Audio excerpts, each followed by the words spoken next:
Alors, bienvenue dans notre formation, dans notre série de formations sur le logiciel Robot Structural Analysis. Et si vous êtes là pour la première fois, vous êtes donc sur la bonne adresse parce que ici, nous allons donc vous donner une formation bien détaillée sur tout ce qui concerne les logiciels. Alors, ici, dans cette vidéo, je vais donc vous définir les préférences de la tâche de ce que nous allons utiliser dans ces projets.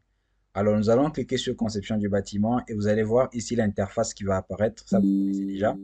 Et du coup, on va donc cliquer sur l'outil et aller directement sur préférences de la tâche et quelque part là, à la fin. Et lorsque nous sommes ici, vous allez voir que l'interface apparaît comme ça, euh, avec les paramètres par défaut. Tout ce que vous voyez sont des paramètres par défaut, mais dans les précédentes vidéos, on avait déjà défini un template qu'on appelait les ACI Metric Template, qui est le code américain. Alors, si vous avez besoin de pouvoir un tout petit peu suivre ce qu'on avait fait dans le passé, vous pouvez consulter nos deux précédentes vidéos pour comprendre de quoi nous parlons. Alors, ici, ces templates définissent un tout petit peu les codes américains que vous allez utiliser dans ces projets. Alors, ici, vous voyez, il y a unité. On avait choisi les métriques. Après, pour aller sur le matériau que nous allons utiliser dans ces projets. OK? Bon, toutes ces dimensions, on avait déjà défini avant. Alors, on va aller sur matériaux. Vous allez vous remarquer que on a le matériau qui est l'American avec comme éléments l'acier, le béton, l'aluminium et le bois. Alors, nous allons donc genre changer les paramètres de ce qui concerne le béton. Parce que nous voulons en fait avoir deux types de béton. Un béton de résistance 25 et 30. Alors pour ce faire, nous allons aller sur modifier. On va cliquer sur modifier et vous voyez ici nous avons l'acier qui apparaît, le béton, l'aluminium, le bois et autres. Donc nous allons cliquer sur le béton et à partir de là il y a le nom qui apparaît que je vais changer en C25. Alors pour ce qui concerne l'acier C25 qui a une caractéristique de 25 mégapascal, donc je vais donc changer ces différents éléments en commençant par le module de Young que je vais changer les modules de Young pour ces types d'acier, ces types de béton C25, qui reviendra cette fois-ci à 26 875. Et pour ce qui concerne le coefficient de poisson, que je vais mettre à 0,2, et le module des cisaillements, qui sera à 11 197 mégapascal. Et puis le poids spécifique, qui cette fois-ci sera de 25, pas de 23. Et puis, l'expansion thermique, on va garder cette expansion et les coefficients d'amortissement. On appelle également les damping ratio, que nous allons donc cette fois-ci mettre à 0,05, les damping ratio. Alors, après cela, nous avons ici la résistance caractéristique. Au lieu de 24, nous mettons ça à 25.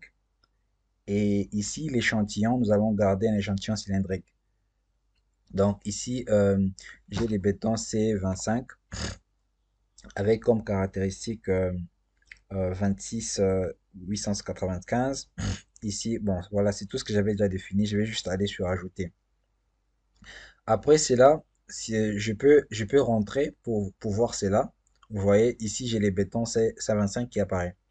Après cela, je vais donc encore modifier le béton toujours. Je vais cette fois-là utiliser le béton C30 avec comme module de Young. Cette fois-ci, le module de Young va changer.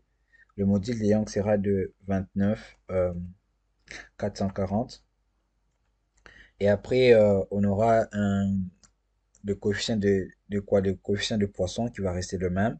Le module des cisaillements qui sera euh, de 12 266. Et puis, le poids spécifique va rester de 25. L'expansion thermique également. Et les damping ratio, qui est les coefficients d'amortissement, va garder la même valeur.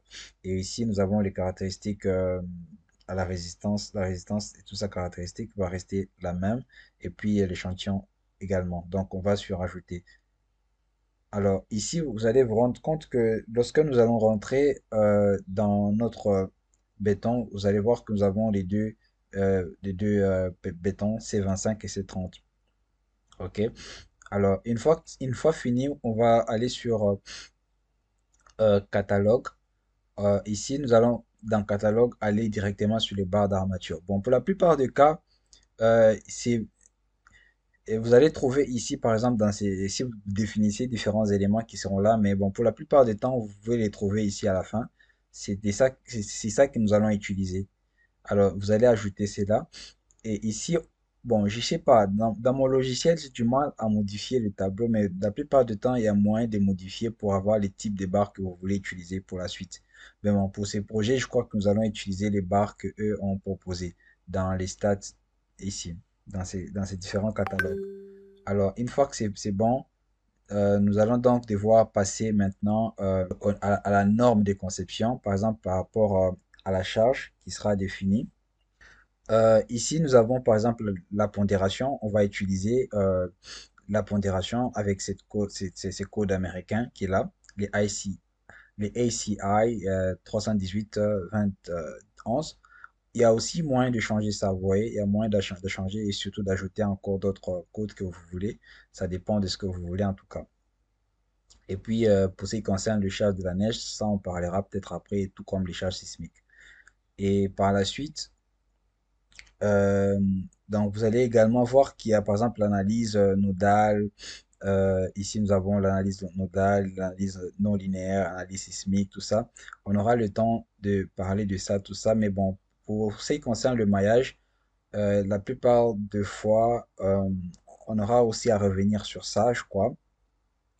Mais comme vous pouvez voir ici, il y a la méthode d'obtention de la cohésion du modèle de calcul, l'obtention du maillage EF cohérent, ajustement itératif du maillot, contrainte cinématique dans le point incohérence, application des liaisons cinématiques, tout ça. Et on aura le temps de parler de ça et surtout sur le gros normal, fin, tout ça. Donc voilà. Et une fois que c'est bon, on va cliquer sur OK.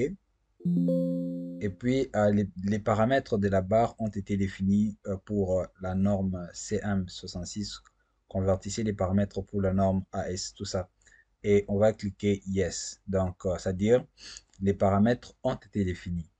Donc, c'est de la manière que vous pouvez faire pour changer les paramètres que vous voulez utiliser, que ce soit dans telle norme ou dans une autre norme. Alors, si vous avez aimé la vidéo, n'hésitez pas de la partager et on se retrouve très bientôt dans une nouvelle vidéo où nous aurons encore le temps de pouvoir parler des éléments très importants pour ce qui concerne cette formation. À très bientôt.